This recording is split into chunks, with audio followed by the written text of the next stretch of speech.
wall where most of the branches are in the lower half of the tree. Somebody told me once that if the branches were in the upper part of the tree, it would probably topple over.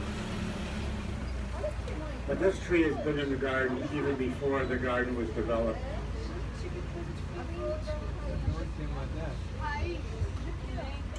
So far we've seen some very tall trees, talked a little bit about cycads, and now we're going to start encountering palms, also one of our more important collections.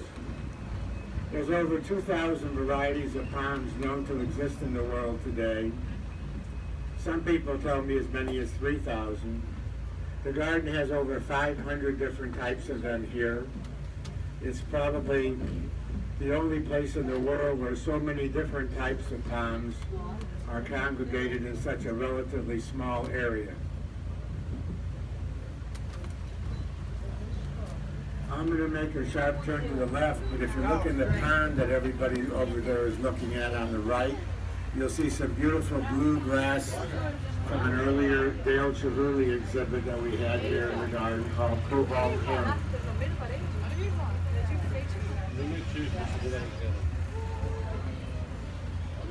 We're now in an area that we call the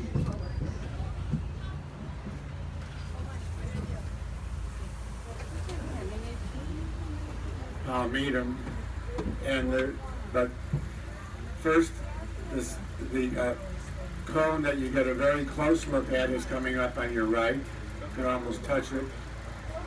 And then right next to it, off to the right, a Cuban palm called Coroyo palm, smooth bark bulge in the center.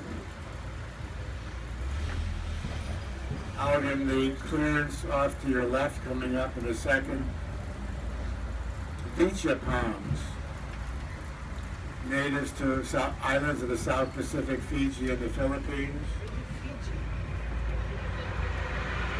Closer to home, a Cuban petticoat palm off to the right with its petticoat, and one without its petticoat.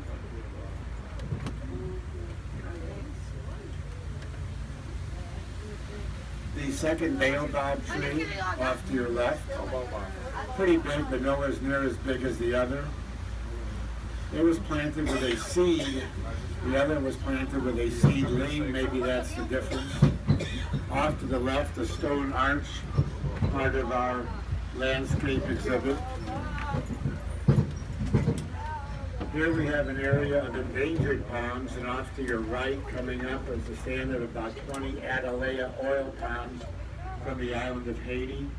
We do not believe there's any more Atalaya palms existing in Haiti at the present time naturally.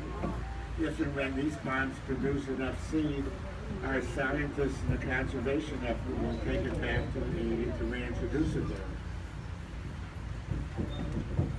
Mature Bailey palms look like concrete columns off to your left. Third most important collection we have here in the garden is tropical fruit. Coming up in a second, growing on the ground, is aloe. Several different trees, avocado, mango. Dr. Fairchild did bring mangoes back to the United States. And then where the cab is passing right now, we have several papaya trees, and if you look up in the tops of them, you'll see some papaya fruit growing there. And then lastly, a jackfruit plant that we're passing right now. If you look on the ground, you'll see several plants growing right off of the bottom part of the trunk. They can grow up to 50 pounds. Whitman Tropical Plant Conservatory building houses plants and trees that need a little extra moisture or humidity. And then just off to the left of the entrance, you'll see a very tall banana plant. If you look up in the banana plant, you might see some bananas growing there.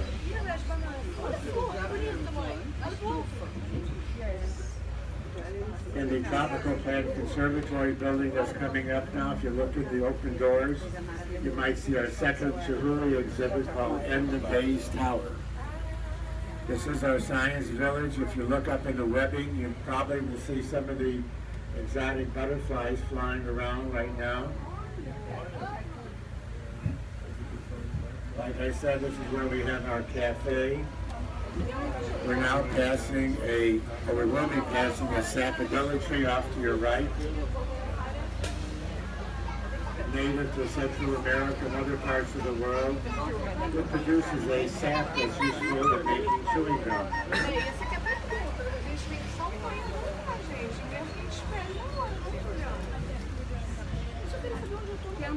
Entrance to the Wings of the Tropics exotic butterfly exhibit. Highly recommend a visit there. Off to the left of the entranceway, you may see there's some lights. That's where we have 3 different laboratories that I'll talk about in a second with you. We also have an area where there's some interesting purple lights that I'll also talk to you about, but a little later on. The lights that we first saw is where we have 3 different laboratories where our scientists, together with graduate students from the University of Miami, Florida International University, and a group of volunteers, conduct different research projects. One of which is an effort to grow from seed 1 million native orchids and reintroduce them into the Miami environment. I don't believe it took too long for everybody to realize we couldn't do 1 million here. So the garden approached the Miami-Dade School District, and presently over 100 schools, as part of their science curriculum, are also participating in this effort to grow 1 million native orchids from seed. We're now in the lowlands. You might have felt we've left the upland area. On either side of the tram path right now are stand the royal palms, native to South Florida and Cuba. Growing on the ground, we have heliconia off to your left. Off to the right, we have some more banana plants, as well as some bamboo plants. When the lowlands were being developed, 11 lakes were dredged out during that time, the deepest of which is 8 feet deep.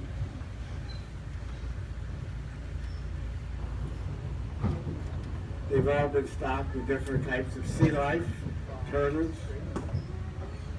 Many times we'll see turtles either swimming in the water or along the bank. And today we get a special treat.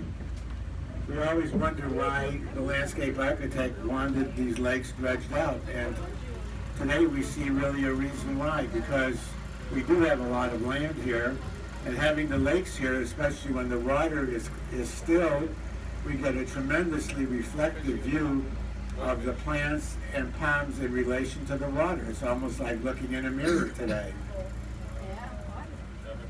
We also get a beautiful reflective